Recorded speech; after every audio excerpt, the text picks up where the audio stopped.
Taijutsu. When thinking about Taijutsu, we must understand that it is the art of combat based on physical strength, acquired through intense training. Unlike other ninja techniques that require chakra, Taijutsu can be performed without relying on this energy source. This makes Taijutsu a practical and effective choice in combat situations where quick reactions are needed without the time to form hand signs. Speaking of Taijutsu, we have to mention Might Guy and Rock Lee. They have proven that even without using ninjutsu or genjutsu, a ninja can become incredibly powerful through pure taijutsu. Guy's father, Dai, even managed to take down 4 of the 7 ninja swordsmen of the mist after opening the 8 gates. However, taijutsu can also be enhanced by combining it with chakra to increase the power of attacks. A prime example is the Hyuga clan, with their Gentle Fist style. Although it's a branch of Taijutsu, Gentle Fist requires extremely precise chakra control. We can see them using Byakugan, chakra, and seemingly gentle movements to inflict internal damage on opponents. This demonstrates that Taijutsu can be developed in many different directions, depending on the characteristics and tendencies of each ninja. Genjutsu. Genjutsu, the art of illusions in the Naruto world, is one of the most unique and mysterious techniques that uses chakra. Unlike ninjutsu, which creates real physical effects, Genjutsu operates on a completely different level. It creates illusions that exist only in the victim's mind. To cast Genjutsu, a ninja must inject chakra into their target, and this can be done in various ways. The most common method is through the eyes. A simple glance can be the gateway to an illusionary world. Additionally, sound is another effective medium, and even a single finger can be enough to trigger Genjutsu. Victims caught in an illusion might see things that aren't real, feel pain from imaginary wounds, or even fall into terrifying nightmares without realizing they are illusions. Moreover, Genjutsu can be used as a tool for mind control, almost like brainwashing, by implanting false suggestions into the victim's mind. Yes, I'm talking about Shisui's Kotoa Matsukami. Particularly dangerous are sound-based Genjutsu, as they can trap victims from a distance. Furthermore, Genjutsu can be embedded into the surroundings, making it a perfect tool for camouflage.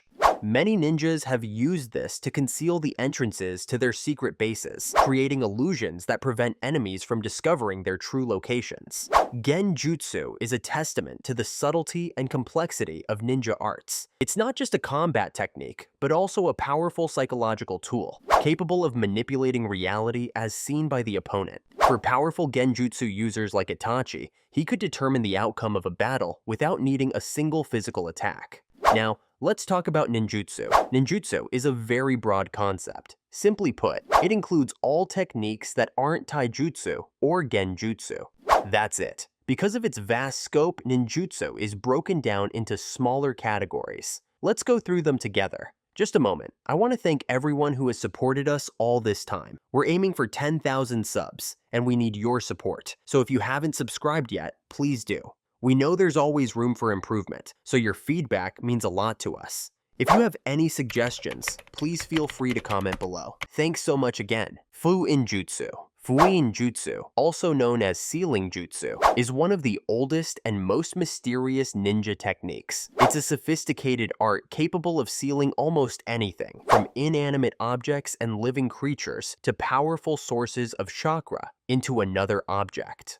Sealing techniques appear frequently in the story, from simple methods like Tenten sealing weapons into scrolls, to Sai sealing one of the 7 swordsmen of the mist into his drawings, and even Minato sealing the 9 tails into himself and his son. When a sealing technique is performed, complex formulas, ancient characters, or special symbols often appear, resembling those used in summoning jutsu.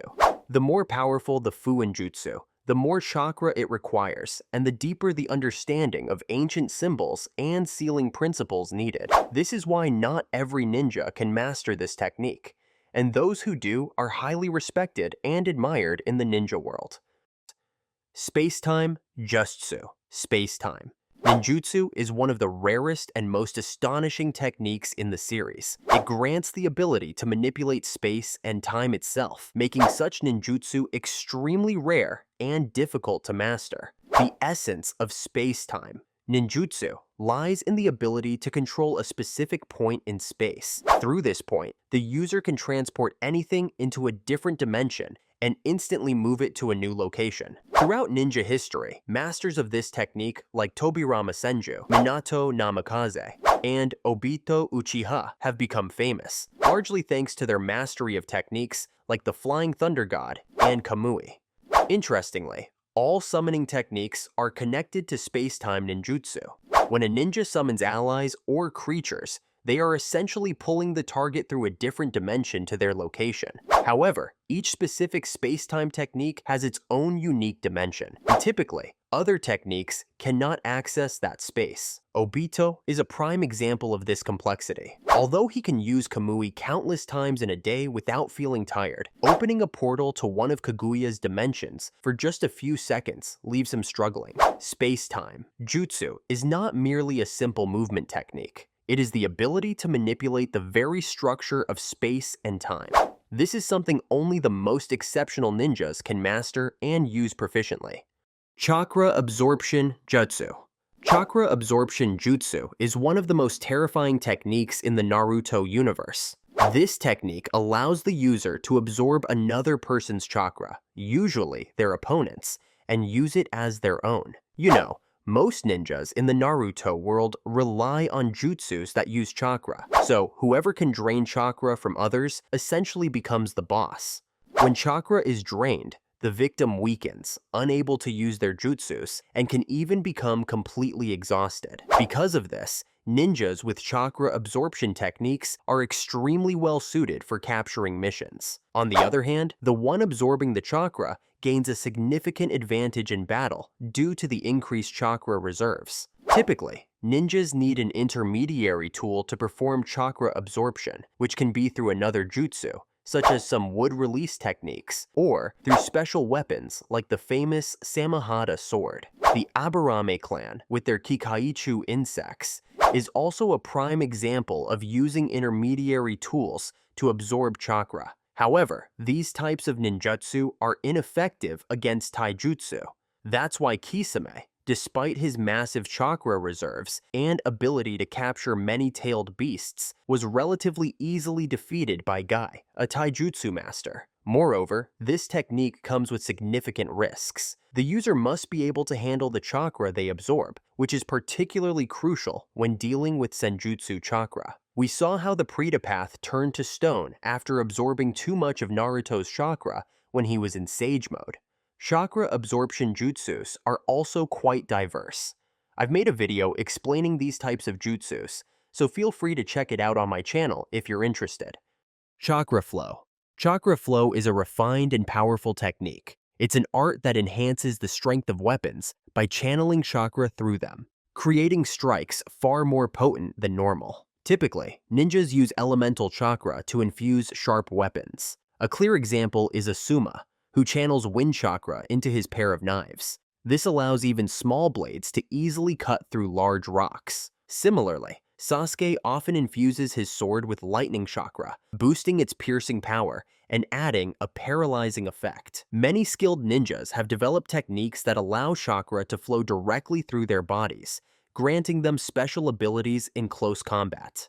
The fourth Raikage is an excellent example of using chakra flow to enhance both offense and defense in close-range fights. He channels his lightning chakra through his body, stimulating his nervous system and pushing his reaction speed, movement, and defense to their limits. The best example, however, is Naruto's Rasen Shuriken. By channeling his wind chakra into the Rasengan, he created a destructive jutsu with immense power. Anything it touches is utterly destroyed. Chakra flow is a testament to the sophistication of ninja arts. It not only requires masterful chakra control, but also a deep understanding of the nature of each type of chakra and how they interact with matter. In the hands of true masters, this technique can turn ordinary weapons into tools of immense destructive power, or even transform the user's body into a living weapon. The diversity of chakra types in Chakra Flow has led to a rich system of techniques. Clone technique. Clone technique is one of the most fundamental techniques in the ninja arts, but don't underestimate its power. Throughout ninja history, this technique has proven its wide-ranging applications and incredible effectiveness on the battlefield. The essence of the technique is to create copies of the user, or make the opponent think they've hit the user, as we see in countless instances. They can also be incredibly useful in physical combat. The clones are usually weaker than the original, if not much weaker. During the Fourth Great Ninja War, Hashirama sent his clones to fight Madara, but Madara outright said he wasn't interested because they were too weak to fight him. There are many different types of clones in Naruto, depending on the user's abilities. For example, Kakashi's water clones, Hashirama's wood clones, or Sai's ink clones, to name a few. Although this technique is simple and basic, its applications are extremely varied and are often used in combat, from small battles to major ones. Orochimaru even took this technique to a new level, and his creation from it is Mitsuki. Hiden. In the Naruto series, Hiden-jutsu refers to special techniques that are passed down from generation to generation within specific regions or clans. This means that only members of a particular group or clan are allowed to learn and hold these secret techniques. This not only helps protect the secrets, but also creates a unique bond between the generations within the clan. Some hidden techniques require special abilities or bloodlines, and that's why they become the pride and reputation of the clan that owns them. Furthermore, these techniques cannot be easily copied just by observing them. Therefore, when we see a certain secret technique, we can immediately tell which clan the user belongs to. A classic example is the Nara clan's shadow imitation technique, or the Akimichi clan's multi-size technique. While these secret techniques are not bloodline limits, they still need to be taught across generations. However, there's one very special case: the adamantine sealing chains of the Uzumaki clan. Karen wasn't taught this technique. Instead, she awakened it. So, the ability to use this technique can also be considered a form of the clan's power. The existence of hidden techniques showcases the military strength of the ninja clans. Some clans are strong in offense, like the Akimichi. Some are skilled in reconnaissance, like the Aburame, and some specialize in interrogation, like the Yamanaka. When these clans combine, they create the military strength of a region. Genjutsu. Genjutsu is one of the darkest and most terrifying techniques in Naruto world. It is a method used to control and dominate another person by placing special seals on their body. The essence of Genjutsu lies in its ability to control, whether it's part of a person or even the whole being, from their abilities to their actions. With just a simple secret seal, the user can inflict excruciating pain, both physical and mental, on the victim. Perhaps it is because of this terrifying power that the secrets of how Genjutsu works are kept hidden. To master Genjutsu requires an extremely high level of skill, and sealing or suppressing it is just as difficult. This makes Genjutsu one of the most respected and feared techniques among ninja. In particular, removing a cursed seal is nearly impossible. In the history of the ninja, there are only two known cases where a cursed seal was completely removed. One is when the person who placed the seal dies, as seen when Danzo died, and Sai was freed from the seal in his mouth. The other is when the person with the seal dies, as seen with the Hyuga clan's Genjutsu. This further emphasizes the lasting and fearsome nature of this technique. Genjutsu is not only a tool of control, but also a symbol of power and dominance in the ninja world. It is used to maintain order within organizations, protect clan secrets, and at times, serve as a tool for carrying out dark conspiracies. Because of this, these seals also bring about oppression and conflict. By the way, there's another branch of Genjutsu called Jujutsu. While it shares many similarities with Genjutsu, the key difference is that the user does not need to place a seal on their opponent's body to curse them, which makes Jujutsu more dangerous and harder to defend against. The most notable user of Jujutsu is Hiden. He only needs the blood of his enemy to activate his curse. Medical Ninjutsu. Medical Ninjutsu is a specialized branch practiced by dedicated medical ninjas. It is not merely the art of healing, but a field that requires mastery of chakra control and a deep understanding of various aspects of the human body, herbs, medicines, and even toxins. To become an expert medical ninja, one must have an exceptional ability to control chakra. They must also have a profound knowledge of medicinal plants, drugs, human anatomy, and even various toxins. Medical ninjutsu is not limited to healing. Medical ninjas can use their knowledge for various purposes, from creating poisons, disrupting the opponent's nervous system, to directly attacking with chakra scalpel techniques. Tsunade applied her intricate chakra control skills to deliver devastating attacks, a technique she later passed on to her student, Sakura Haruno. In the field of medical ninjutsu, the regeneration technique is considered the ultimate technique a medical ninja can achieve. This technique allows the user to heal injuries on the body. It is not just the ability to recover from regular wounds. Some powerful regeneration techniques can even purge toxins from the body, showcasing their extraordinary power. However, there is a particularly noteworthy case: the cells of Hashirama Senju. These cells possess extraordinary regenerative abilities without the need for any sealing techniques, a feat that was initially thought to be impossible, even for Tsunade. Nevertheless, Tsunade discovered how to mimic this ability through the use of the Strength of 100 technique. Basically, Tsunade accumulates a large amount of chakra to repair injuries, which requires exquisite chakra control and a vast chakra reserve. However, the techniques involved come with significant limitations. The most important weakness is the limit on how many times cells can divide over the course of a person's life. When using regeneration techniques to restore lost limbs and organs, the user is accelerating the cell division process, which inadvertently shortens their own lifespan. The body will still reach its limit and cannot avoid the natural process of aging. This is a costly trade-off that the user must face. Reincarnation Ninjutsu. Life reincarnation is a technique developed by the Puppet Brigade in Tsunagakure. It enables the user to revive others by sacrificing their own life force. Initially, it was intended to animate puppets, enhancing their combat abilities. The user focuses all their chakra as a conduit to transfer their life energy to the target. This technique can be used on both the living and the dead, but with different results. If used on a living person, it can heal them from a fatal wound, although the user will be completely drained. If used on the dead, the user will die to bring the other person back to life. Chiyo from the Hidden Sand Village is the only person we've seen use this technique. She revived Gaara after the Akatsuki killed him by extracting the one-tail Shukaku from his body. Feeling guilty for sealing Shukaku into Gaara in the first place, Chiyo used this technique to atone. However, she didn't have enough life force to fully revive Gaara on her own, so Naruto stepped in and lent her his chakra, allowing her to save Gaara, although it cost Chiyo her life. Since Chiyo is the only known user of this technique, it is believed to have been lost when she died. Senjutsu.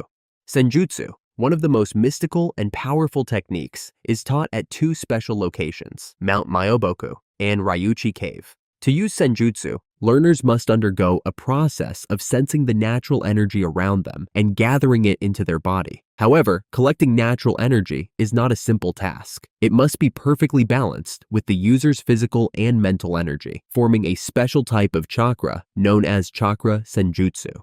This process requires immense concentration and exceptional energy control.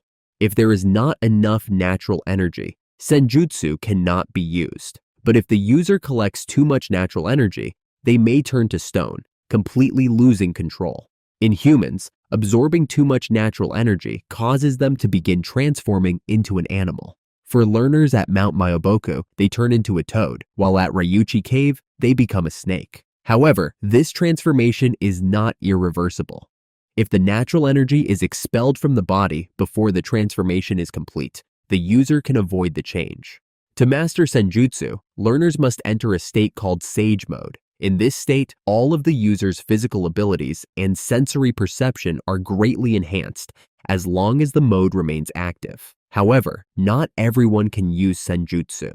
Those who are capable of using it are typically great warriors with immense chakra reserves. Additionally, Senjutsu techniques can even be harmful to the Jinchuriki of the Ten Tails, individuals whose bodies are normally immune to ninjutsu. Alright, that's all for this episode.